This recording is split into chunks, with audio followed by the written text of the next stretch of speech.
আমির হামজা নামক একজন বক্তা, উনি বক্তব্যের মধ্যে বলেছেন, নবীজি যদি আজ জীবিত থাকতেন আর এই চট্টগ্রামের এই লালখান মাদ্রাসা মসজিদের পাশ দিয়ে হেঁটে যেতেন, কোরআনের এই আলোচনায় তিনিও শ্রোতা হিসাবে বসে পড়তেন।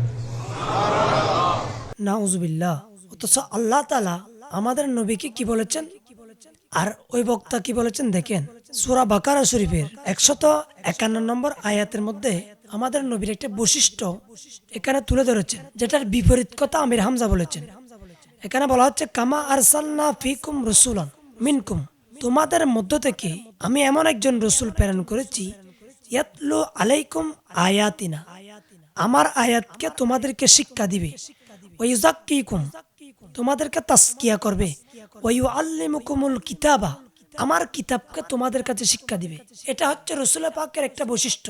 আল্লাহ তাআলা বলেছেন যে আমার রসুল, আমার প্রেরিত রসুল তোমাদেরকে কোরআন শিক্ষা দিবে।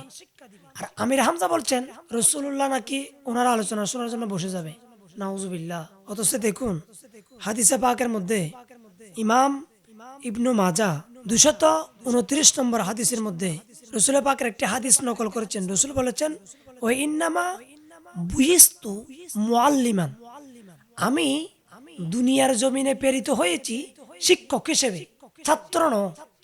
কারণ রসুল্লাহর শিক্ষক হচ্ছে একমাত্র আল্লাহ, যেটা কোরআন শরীফে সূরা আর রহমানে বলেছেন যে আর রহমান আল্লামাল কোরআন খলাকাল ইনসান আল্লামাহুল বায়ান, যে আমাদের নবীকে কোরআন শরীফ আল্লাহ শিক্ষা দিয়েছেন।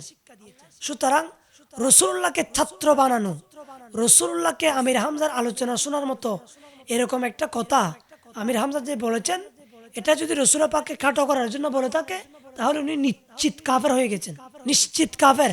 কারণ এটা একটা কুফরি। রসুল্লাহকে আল্লাহ বলেছেন, আমি আমার মাহবুব নবীকে শিক্ষক বানিয়ে প্রেরণ করেছি, আর উনি বলছেন লালহান বাজারের পাশ দিয়ে নাকি হেঁটে গেলে রসুল্লাহ ওনার আলোচনা শোনার জন্য বসে যেতেন।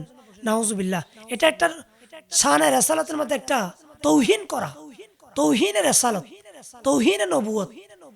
কেউ যদি তৌহিনের রেসালাত করে, তাহলে সে স্পষ্ট সরাহাতান কাফের হয়ে যাবে। যদি সে এটা যদি বুঝে শুনে করে, আমি তাকে বলবো, আমার এই বক্তব্য যদি সে পায় কিংবা শুনে, সে যদি তাকে আবার মিডিয়ায় এসে প্রকাশ্যে তওবা করতে হবে, না হয় তার ইমানের খতরা রয়েছে, এটা কুফরিয়াত চলে আসবে। আল্লাহ আমাদেরকে এরকম মনগড়া বানোয়াট ব্যক্তিদের কথা থেকে, প্ররোচনা থেকে আল্লাহ আমাদেরকে হেফাজত করুক। আমিন।